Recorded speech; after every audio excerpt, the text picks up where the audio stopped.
From a life of parties and open bars to life now behind bars, in the past week, P. Diddy has seen some major lifestyle changes. And now we're getting reports that Diddy isn't eating while in jail. The 14-page indictment lays out some pretty strong claims against Diddy, alleging he's guilty of sex trafficking, forced labor, kidnapping, arson, bribery, and obstruction of justice.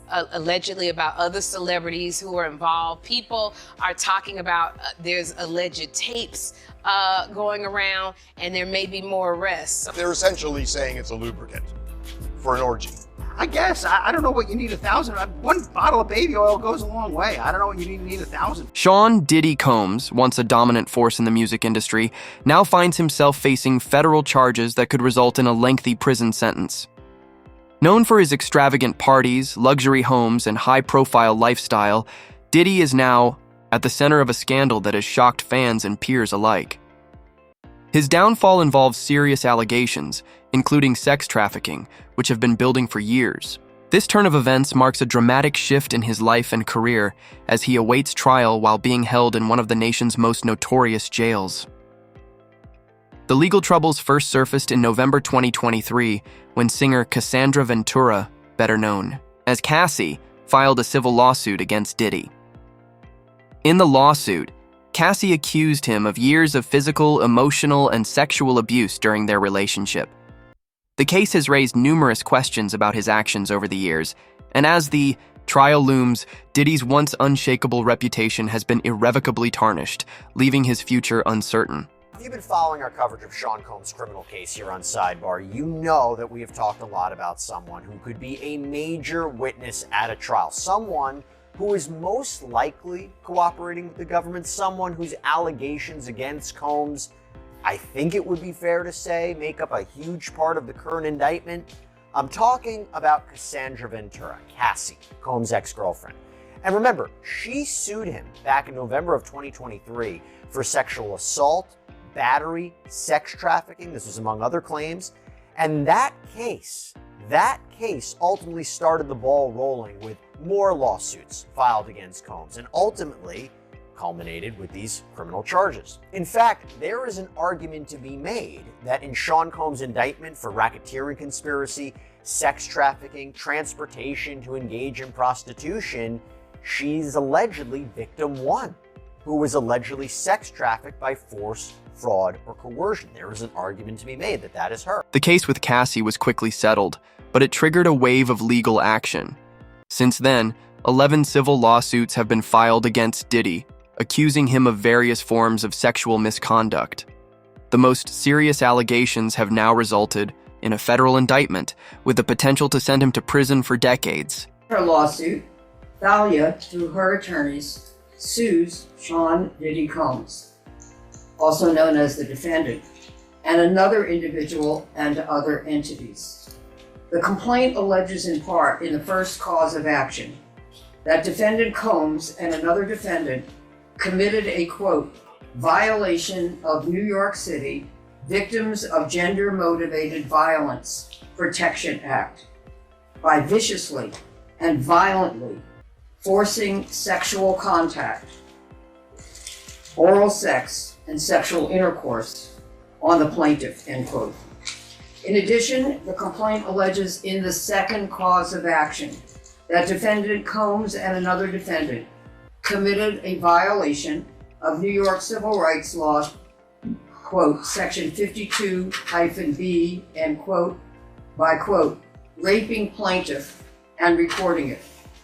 Defendants caused plaintiff to be depicted in a video image, unclothed and with intimate body parts exposed, and engaged in sexual conduct with another person, end quote. The federal indictment paints a chilling picture of Diddy, alleging he used his fame, wealth, and power to establish a criminal enterprise. Prosecutors claim Diddy not only personally abused women, but also involved others in a web of illegal activities. His associates, referred to as the Combs Enterprise in court documents, are accused of facilitating these crimes by recruiting women, organizing secretive events, and silencing those who threaten to expose his actions. The scope of the alleged operation paints a troubling image of exploitation, with Diddy's power allegedly enabling a network of abuse and intimidation. Squawk Box Carolyn Ellison has been sentenced now to 2 years in prison and ordered to forfeit $11 billion for her role in the fraud and conspiracy to FTX. Ellison was a star witness, you may remember, the prosecution of her former boyfriend, FTX founder Sam Bankman-Fried. The prison term was significantly stiffer, though, than the recommendation by the federal probation department, which proposed 3 years of supervised release with no time at all behind bars. The judge praised Ellison for her extensive cooperation with prosecutors, but said her criminal sentence needed to deter other potential bad actors from committing fraud. It's an interesting turn of events if you think about all of these issues, only because I imagine that when she decided to turn state's evidence, she thought, you know what, I'm going to somehow get off. And well, she was probably told that they would recommend that. One of the most shocking aspects of the indictment involves so-called freak-offs, elaborate, often drug-fueled sex parties allegedly arranged and directed by Diddy. Prosecutors claim these events involved victims who were often unaware they were being filmed or drugged. During a raid on 2 of Diddy's properties, authorities reportedly seized over 1,000 bottles of baby oil and other items, which they claim were used during these parties. The disturbing nature of these allegations adds another layer of severity to the charges, painting a picture of exploitation and manipulation orchestrated by the hip-hop mogul. However, the shocking reality that his actions have led to the detriment of many is being outstripped by the absolutely bizarre truths revealed in a raid against his properties. Not only is the man being charged as a criminal, but it appears he's incredibly weird. One of the raids discovered he had over 1,000 bottles of baby oil and lube, which is really, really strange. I get that this stuff can be good for getting down and dirty, but why on earth would someone need 1,000 bottles of baby oil? That, coupled with the fact that his ex says he beat her and forced her to have relations with other men in what he called a freak-off, reveals a strange and utterly creepy life led by Diddy. As it turns out, if you're rich enough, you can get away with a lot for a very long time, but it can definitely come back to bite you in the ass, and for good reason. The memes have been absolutely relentless, and it seems like there's no one sticking their neck out there for a man who has had his deepest and darkest secrets revealed to the internet, especially when those dark secrets are not only criminal in nature, but also just odd. Even 50 Cent has gotten in on it, absolutely roasting Diddy on his account. The indictment alleges that Diddy's actions went beyond abuse and misconduct, accusing him of engaging in bribery, arson, and even kidnapping to cover up his crimes. Prosecutors argue he took extreme measures to protect himself and his empire, silencing potential witnesses and destroying evidence whenever necessary. These actions have led to charges typically associated with organized crime, including violations of the Racketeer Influenced and Corrupt Organizations (RICO) Act, a federal statute designed to combat large criminal enterprises.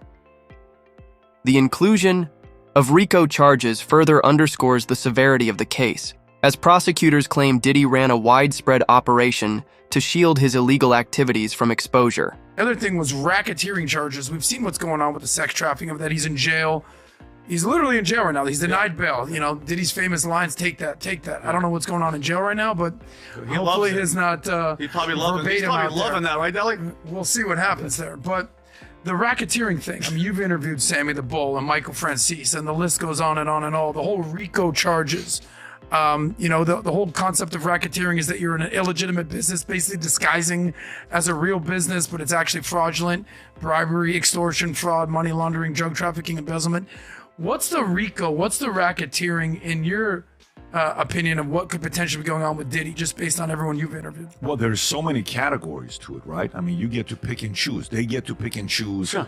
The way they wrote this law allows them to go after people for different reasons. Okay, you pick and choose which one this is. He's in most of them. Yeah. He's in most of them, if you think about it, right? With the stories. Since his arrest, Diddy's legal team has fought to secure his release on bail, offering an extraordinary $50 million package.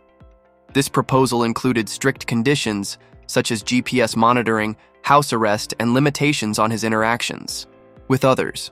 However, the judge overseeing his case denied the request, citing concerns that Diddy might tamper with witnesses or disrupt the legal proceedings. As a result, Diddy has been remanded to the Metropolitan Detention Center, MDC, in Brooklyn, one of the most notorious federal jails in the United States. MDC has a troubling history of violence, overcrowding, and severe staffing shortages, making it a far cry from the luxury homes and private jets Diddy once enjoyed. In fact, some federal judges have even refused to send defendants to MDC due to its harsh and unsafe conditions, highlighting the stark contrast between Diddy's former lifestyle and his current predicament. Brooklyn, which houses about 1,200 detainees with conditions reportedly so terrible some judges have refused to send people there, is mainly used for post-arrest detention for people awaiting trial in federal courts in Manhattan or Brooklyn. According to the Associated Press, detainees have complained about rampant violence, severe staffing shortages, and widespread drug and contraband smuggling, some of which is even facilitated by employees. This past June, a detainee was stabbed to death at the jail. In July, another inmate died after he was hurt in a brawl, and at least 4 people have died by suicide in the last 3 years. Diddy's attorney argued in legal paperwork MDC Brooklyn is not fit for pretrial detention, citing detainee deaths and other concerns. His attorney Mark Agnifilo asked the judge for Diddy to be moved to a New Jersey jail, but the judge says it's up to the Bureau of Prisons to decide. And while Diddy is being housed in a special housing unit, also known as the SHU, officials say he's not receiving any special treatment, but are closely monitoring him as he's been placed on procedural suicide watch in case the disgraced producer attempts to harm himself. The Metropolitan Detention Center, MDC, has housed several high-profile inmates, including disgraced financier Sam Bankman-Fried, convicted sex trafficker Ghislaine Maxwell, and singer R. Kelly. Now, Diddy finds himself in the same facility, placed in a protective unit to shield him from the general prison population. While this ensures his safety from potential threats, it also subjects him to strict surveillance, limited freedom, and few comforts. Reports from within MDC indicate that Diddy is struggling to adjust to life behind bars. He has reportedly stopped eating, raising concerns about his physical and mental health. Some speculate that his refusal to eat may stem from fears of being poisoned, possibly due to the high-profile nature of his case and the powerful enemies he might have made. Others suggest his lack of appetite could be related to the notoriously poor quality of food at MDC, which has sparked protests among inmates in the past. Meanwhile, there are other reports that Diddy has stopped eating. This could be because he isn't enjoying the food, but it also could be because he's paranoid that someone is out to get him and may slip poison into his food. But is that likely or even possible? And what are the perils of MDC, especially for a high-profile defendant like Diddy? Here's where we have to bring in criminal defense attorney Imran Ansari, who represented other celebs like 50 Cent or Harvey Weinstein. He says Diddy's arrest wasn't surprising. I think we all saw the writing on the wall with Diddy in terms of the civil case leading to a federal investigation. We saw the raids on his residence, and I think that the indictment that we see now wasn't so much a surprise, and it was something that we expected arrest was going to come down the line. Now he has been arrested, he's been denied bail, so he is behind bars in Brooklyn. And there's been a lot of articles about this. His attorneys are saying that the conditions there at MDC are horrific, horrendous. Diddy is currently housed in the Special Housing Unit, SHU, a section of the prison designated for inmates who need protection from the general population. While it offers some safety, life in the SHU is incredibly difficult. Inmates are confined to their cells for 23 hours a day, with limited access to recreation, communication, or even basic human interaction. The isolation and harsh conditions make it a challenging environment, further compounding the struggles Diddy faces as he adjusts to life behind bars. What did it look like for Diddy in this protective care unit, I guess? He's separated from general population, but what is his day-to-day like? So Diddy's life in the SHU, in that specialized housing unit where he's been placed for his own safety, is going to be something that's rather routine and mundane. He's not going to be necessarily even enjoying some of the things that general population, aka Gen Pop, enjoys, because he's being in a special segregated unit for his own safety, which means he's going to be under more constant observation by guards. His comings and goings in and out of his cell for recreational time and for meal time are going to be more scrutinized. So although the SHU unit is technically for the prison inmate's safety, and of course Diddy being a high profile inmate requires that, it also means more restrictions for that inmate. Following Diddy's arrest, we reported news that he was placed on suicide watch. It's unclear whether he was actually suicidal or if this was just a safety precaution. But we do know a mental health professional visits his cell at least several times a day. Is that possible for Diddy? He may not have these suicidal ideations, but it's just for his safety? It's pretty routine, especially for a high-profile inmate to be placed on suicide watch, especially when they're going from a dramatic change from their life outside prison to a life inside prison, something that they may not be used to. MDC Brooklyn is infamous for its poor living conditions, particularly for high-profile inmates like Diddy. The prison is overcrowded, understaffed, and plagued by violence. Inmates often endure bland, carbohydrate-heavy meals that are served cold and sometimes even moldy. Over the years, the facility has seen multiple deaths, including suicides and fatal stabbings, highlighting the dangerous and dire environment within. The harsh conditions make life at MDC particularly challenging for those incarcerated with little regard for their well-being or safety. So obviously, anyone who's behind bars is hoping to have a nice place to sleep, food, comfort, as you were saying. But is this place really dangerous? I know that they listed a couple of statistics that there had been several suicides, even potentially murders. So is it possible that he could be in danger? So he's in protective custody now in the SHU unit, but his lawyer, Mark Agnifilo, pointed out recent events in that prison, and MDC Brooklyn has been plagued with a lot of violent acts. It's been really criticized in terms of the conditions that prison inmates have to live with, and certainly Diddy would be facing potential dangers because a prison, by virtue of it being a prison, is not necessarily a good place to be. It's not a safe place to be, but particularly this facility is known to have a lot of problems in the last few years. Diddy's stay at MDC is a stark contrast to the lavish lifestyle he once enjoyed. Gone are the extravagant parties, private jets, and celebrity-filled events. Instead, his days now consist of basic meals, limited recreation time, and the constant, looming threat of further legal repercussions. His once glamorous world has been replaced by harsh prison conditions, with minimal comfort and little freedom. As Diddy faces the reality of life behind bars, the challenges he endures serve as a stark reminder of how drastically his circumstances have changed. Let us know your thoughts in the comments. For more updates, hit the bell icon.